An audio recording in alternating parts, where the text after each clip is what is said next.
Dans le cadre de la célébration du 8 mars 2024, l'association Jeunes Volontaires pour l'Environnement et ses partenaires ont animé un panel sur le thème « Femmes et justice climatique, défis, enjeux et perspectives ».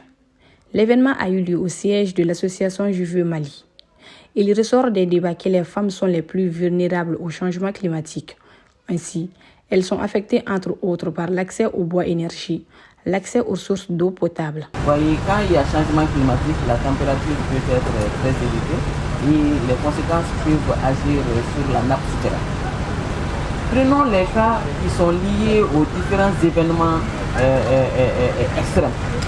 Notamment au Mali, nous connaissons les inondations, ces effets d'inondation, mais les inondations qui sont liées à des phénomènes extrêmes, donc là, ça a des impacts sur la femme, ça a des impacts sur l'homme. Parce que quand il y a inondation dans ces cas précis, vous allez trouver que nous allons perdre pratiquement la concession, c'est une possibilité. On peut perdre même les archives au niveau de la famille, on peut perdre et qui peut même aussi nous amener à être des apatrides. Ça arrive. Et donc, parce qu'ils ont perdu l'emploi, donc qu'est-ce qu'ils font? Maintenant, il faut qu'on aille chercher quelque chose pour la famille. Et c'est la bonne dame qui va rester avec les enfants. Et suite à cette inondation, j'ai pris seulement cet exemple-là. Vous allez voir qu'elle aussi, souvent l'inondation peut poser aussi des questions de santé au niveau de l'enfant. Donc cette charge, elle est là. Donc ça agit sur, comment dirais-je, cette femme. Donc c'est pour cela qu'il y a eu des notions, depuis la déclaration de Paris, des notions comme la justice climatique, qui traduit aussi la transition juste. Donc la transition juste, c'est de permettre aux femmes d'avoir, si je le caricature ainsi, mais c'est de permettre aux gens quand même d'avoir des activités, ça peut être de l'économie circulaire, ça peut être des activités liées aux déchets. Quand on dit de nos jours femmes et justice climatique, déjà c'est de l'actualité. On sait tout ce qui est des changements climatiques. Les premières personnes affectées, ce sont nos mamans, nos soeurs, nos femmes. Parce que ce sont elles, les chevilles ouvrières d'une communauté, d'un village. Ce sont elles les actrices du développement agricole. Donc nos femmes, elles mènent des actions, des activités en lien avec l'agropastoralisme, l'agriculture et l'élevage. Donc du coup, cette activité sont beaucoup affectés par les impacts du changement climatique. Comme on sait tous, on voit la rareté des pluies, il n'y a pas assez d'eau. Et du coup, ces phénomènes affectent beaucoup la productivité des cultures. Et qui parle de la réduction seulement de la récolte, passe directement à l'insuffisance alimentaire. Et quand il y a l'insuffisance alimentaire, les premières personnes affectées, ça sera directement les femmes. Lorsque les ressources en eau diminuent, qu'est-ce qui se passe? Les femmes vont aller de plus en plus loin pour chercher de l'eau. Et cela expose ces femmes-là à d'autres fléaux. Elles sont impactées par cette rareté, la rareté d'une ressource, mais ça va impliquer pour elles beaucoup de choses. Et la première chose dont je vais parler, c'est d'abord les violences. Quand elles s'éloignent pour aller chercher de l'eau, il y a beaucoup de femmes qui sont violentées, qui sont victimes de VBG, de viols, d'agressions sexuelles.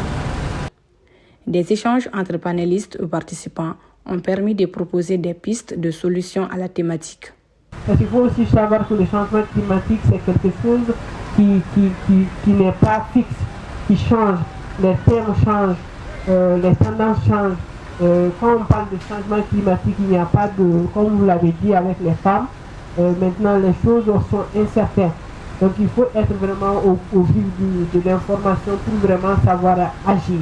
Nous, enjeux et perspectives, on s'est dit qu'il faut vraiment savoir que avec la conscientisation, que le changement climatique c'est une manière de vivre. Vous avez tantôt parlé de gestion des déchets, vous avez parlé de la vérification de pluie, ce que j'ai entendu. Donc chez nous, on s'est assis, on a essayé de faire la synthèse. Quand on parle d'impact climatique, quels sont les impacts auxquels nous faisons face? Principalement Bamako, on a compris qu'il y a vraiment la gestion des déchets et encore il y a la malnutrition. Ça, c'est les grands fléaux qui touchent moi principalement en tant qu'acteur. Donc au sein de Jubilé, on s'est dit qu'est-ce que nous, on peut faire par rapport à la gestion des déchets.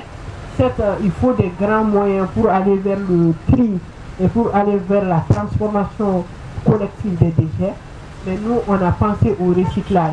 Ça a donné une nouvelle vie à certaines matières comme les pneus, comme les anciennes, les seaux, voilà, les tasses, voilà, pour leur donner une nouvelle vie en les mettant dans un autre cycle de vie, en les transformant en objets de décoration et autres. Ça va nous permettre à notre manière de réduire les déchets. Mais aussi concernant l'agriculture, on s'est dit qu'est-ce qu'on peut faire. On a pensé à l'agriculture au sol. Et concernant aussi l'impact sur la biodiversité, on s'est dit qu'il faut vraiment faire quelque chose pour donner une alternative concernant l'utilisation abusive des pesticides et de l'engrais. Donc on a pensé aussi à fabriquer le bokassi.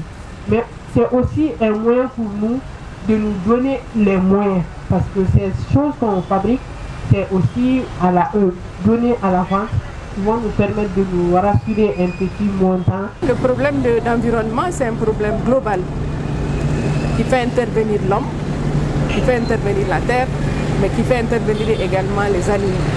Donc il faut trouver un système d'adaptation pour qu'il y ait une harmonie dans ce que nous faisons. Nous produisons des déchets, les animaux en produisent, nous prenons des médicaments, les animaux prennent des médicaments. Qu'est-ce que nous faisons comme impact sur notre environnement? Tout ceci sont des problèmes sur lesquels nous avons travaillé.